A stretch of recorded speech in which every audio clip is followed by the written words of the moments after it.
Hello everyone. Today I'm making liquid cultures with all of these Morel species that I have. You can see also too my test tube slants have fully colonized. They actually only took 4 days for some of these strains, the fastest being this import tuna.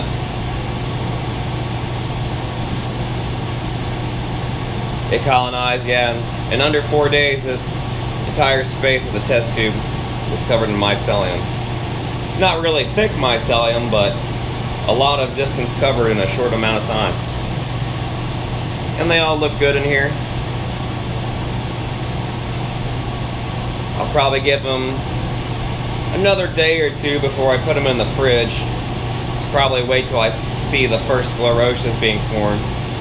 It takes a little longer for sclerosias to be formed in the test tube slant just because it has to make a lot of distance to the bottom of it.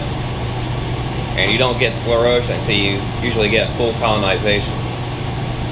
But here, you can see this dish of import tuna. Lots and lots of sclerotia. Little ones all over, but most of it's generally right here. Probably because this is where the mycelium is the oldest. You might think that it could be, well, there's an isolate that's really good at sclerotia, but most likely it's probably where the mycelium is running this direction first and got fully colonized and started producing there, because I can see it starting to spread from there. And the Americana, again, lots of little ones all over.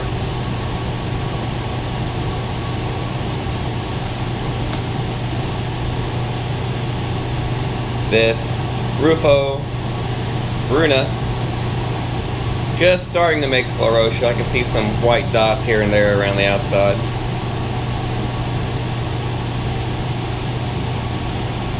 And then the Vulgaris. No signs of sclerotia, but there weren't any signs of it on the original culture. Probably just takes a longer amount of time sitting at full colonization for it to produce sclerotia. So, like I said before, I think the one I'm going to concentrate on is mostly this import tuna, just because its sclerotia production is really high and the sclerotia are larger. What I want to do with this one too is I'm going to make a separate liquid culture and make some separate grain bags.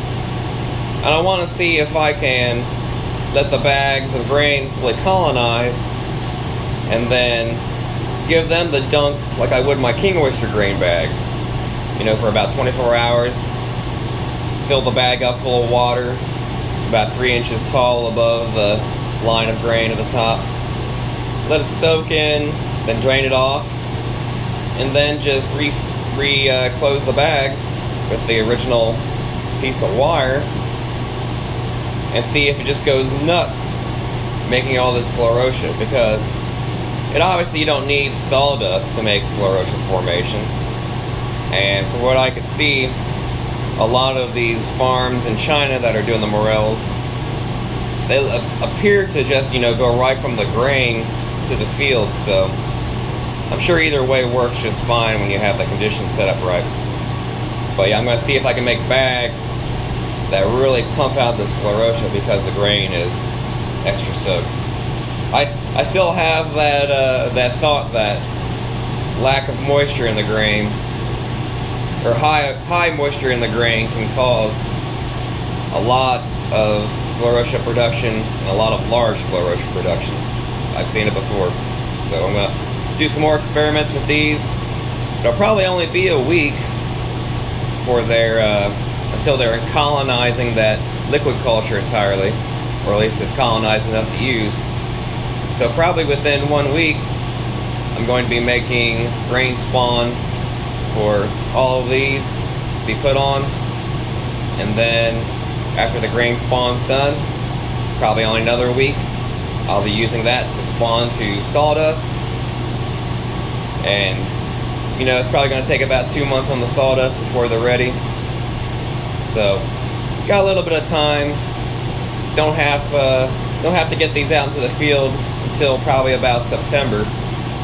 So right about this time of year is when I should be starting this all off.